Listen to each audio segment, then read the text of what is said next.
It all started about a week ago. When I came home from work, I found several missed calls from an unknown number.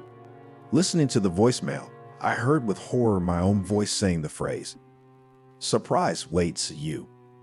It sounded so unnatural and creepy that it sent shivers down my spine. The voice was quiet, mechanical, but definitely mine. I tried to call back, but got an answering machine saying the number was unavailable. That night I barely slept, thoughts swirling in my head. Who could have used a recording of my voice to make that call? And what did the strange message about surprise mean? In the morning, I went to work, but couldn't focus, constantly checking my phone.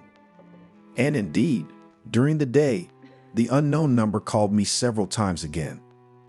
I was on edge, expecting more calls. And they followed me, every few hours, the same mechanical voice, repeating, "Surprise waits you."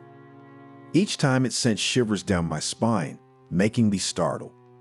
At home, I couldn't sleep, peering into the darkness and listening for every creak. I felt like someone was hiding in the shadows of the room. I turned all the lights on, but no one was there.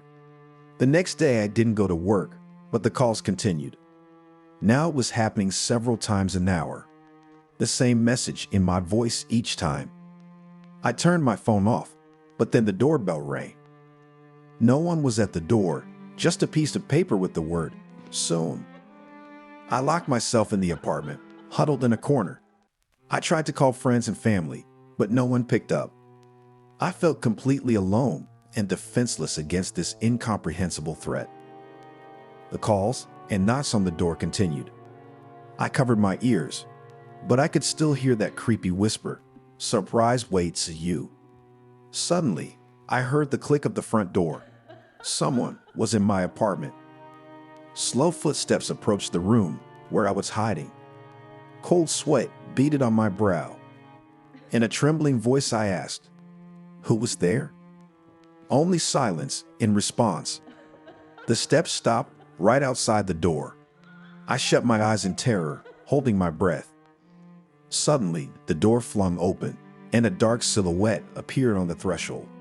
It was something resembling a human. The creature seemed very tall, its limbs unnaturally long and thin.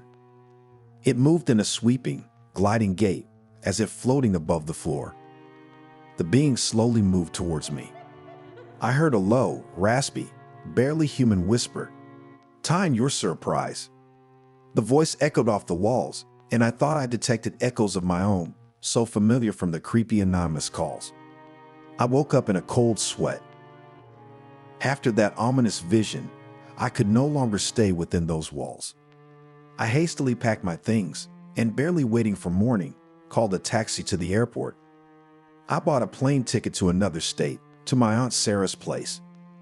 Arriving at Aunt's, I breathed a sigh of relief. It seemed I was finally safe, far away from the nightmare that had pursued me in my home.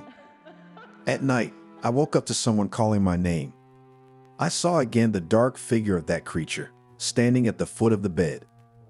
It slowly moved towards me, stretching out its bony fingers.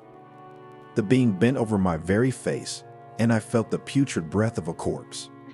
It whispered, "You can't hide from your surprise."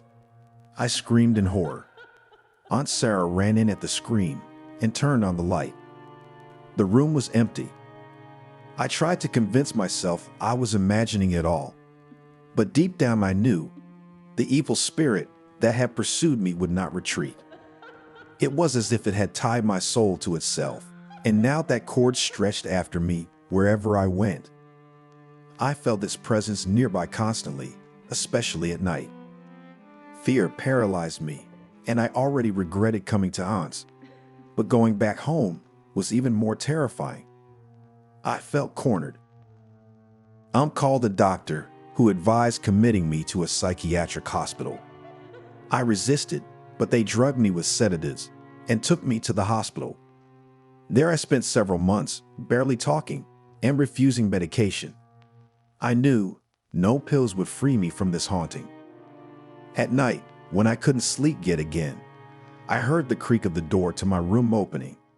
I stared at it in fear. It was standing there.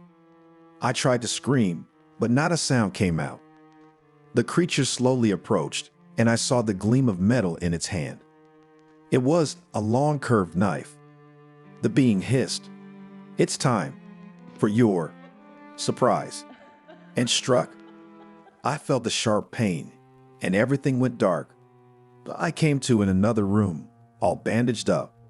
The doctor said I had been attacked. Someone had slashed my face and hands, but none of the staff had seen anyone that night. The asylum was full of surveillance cameras to monitor patients, so it was impossible for someone to sneak in without being caught on a single camera. The police never found the attacker, and I'll bear the scars from his knife for the rest of my life as a reminder of the surprise he gave me.